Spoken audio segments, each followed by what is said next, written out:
Hi everybody, this video is for Wednesday for you 7th graders. We're in your science book. We're in chapter 10, section 1 of this book. And we're dealing with the pulmonary system, also known as the respiratory system. If you're still confused, basically oxygen, carbon dioxide, how we breathe, basically. So the first thing you need to know is what is the pulmonary system. We'll start on this page over here. Go this way, there we go. So basically the pulmonary system, the fancy words, contains tissues and organs specialized for taking in oxygen, breathe in, and when you breathe out, it removes carbon dioxide from our bodies in exchanging oxygen for carbon dioxide. So these are your lungs and your heart. So you have two lungs, one on the right side, one on the left side, and they're in front of your heart. These are what allow us for the air, the oxygen, the carbon dioxide to enter and to leave your body. Obviously, you've probably seen those don't smoke videos, but the more sick your lungs are, the more like dark and black they are too. So you might have seen this shape before. These are the things that help us breathe. Now let's go to the other page here. So, okay, when you breathe in air, what happens? Let's see. So this is breathe in and breathe out. Let's start with breathing in. So when you breathe in, the space between your ribs gets larger. I don't know if you knew that. When you suck in air, there's greater space between the ribs, and your diaphragm moves downwards. So your actual rib cage, this is what's called, it actually moves downward too. So when air goes in,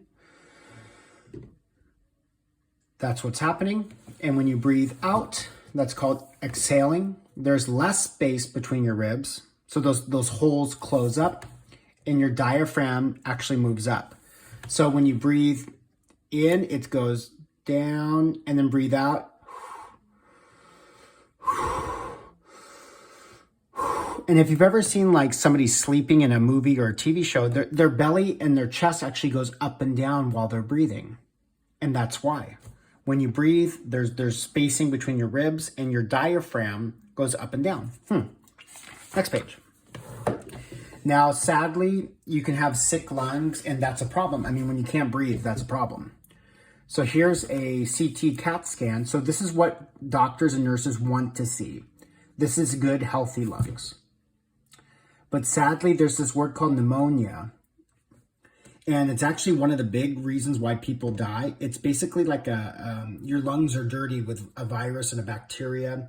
And it's sad, but like water, liquid, or fluid gets into your lungs and you have pneumonia. So this is what good, healthy lungs look like.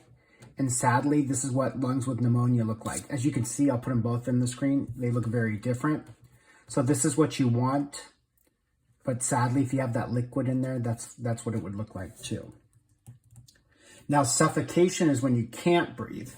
One of your Google Doc questions is, what do you do if someone's got food stuck in your mouth? Now, I know this is sort of funny. You gotta like, okay, but you might use this, could save someone. A couple years ago, we had a counselor named Miss McGee, and she's now, I think, she's a counselor at, I think, at Newcomb, which is by El Dorado Park. And there was a kid choking on his lunch food, and Miss McGee ran over, got behind him, made a fist, squeezed on him. I know it sounds funny. And the food went poof, and it shot out, and he was okay to go. So what do you do if someone has food stuck in their throat? So food is lodged in the victim's trachea, fancy word for throat. The rescuer places her or his fist against the victim's stomach. So if someone gives you the I'm choking sign, which is this, like that, you get behind the person and make a fist like that. Then the rescuer's second hand adds force to the fist. So you make a fist and then a flat hand on. It's like rock and paper. Rock and paper. So if you're right-handed, you make a right fist and put your left hand on top. If you're left-handed, make a left fist and put your right hand on top. So someone goes, I'm choking. You stand up, get behind them, and you make that fist, and let's see what happens. Then, I'm looking over here. Then you make an upward thrust, dislodging the food from the victim's trachea. So you're going to go like, breathe, breathe. I know it sounds weird, but And that's exactly what Miss McGee, and this is an easy way you can save someone's life. Maybe a family member, if you have kids, or we were all kids at one point, but if little kids tend to choke on Legos, they put things in their mouth that's not food, crayons or whatever, or they try to take a big bite and they're so hungry and they get excited. Doing this could save a kid or an adult's life. This is the last page here, and then this is it for our video. Now, this is a big one too, asthma. This has to do with the pulmonary, with the respiratory system. Now, what does it mean to have asthma? This is a really good picture here. I had asthma as a kid. I had to take an inhaler, a puffer. I don't anymore, but this is what happens. And this is a question in your Google Doc too. So I'm gonna cover this one up. So what you want is this straw, or this tube is called a bronchiole. And that's what we want. You want a nice big hole where the air can go in and out, no problem.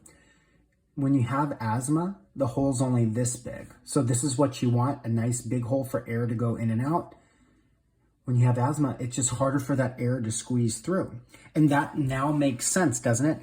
I can't breathe good. It makes sense. Your hole is so tiny, it makes it. So imagine you had your water hose in your front yard or backyard, and the water hose was, I mean, there'd be water. You'd have a fun slip and slide. It'd be a great day. If your water hose only had a hole that big, it would take forever. It'd be sort of boring. It wouldn't come out as fast or hard. This is what happens when someone has asthma too.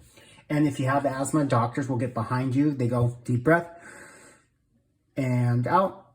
And then they usually go again, and then they do it on your chest too. So I know asthma is a big thing that a lot of people have. I had it. Athletes have had it. It's not a big deal. It's very treatable. But hopefully this video helped you with your science lesson for Wednesday, and we'll see you next time.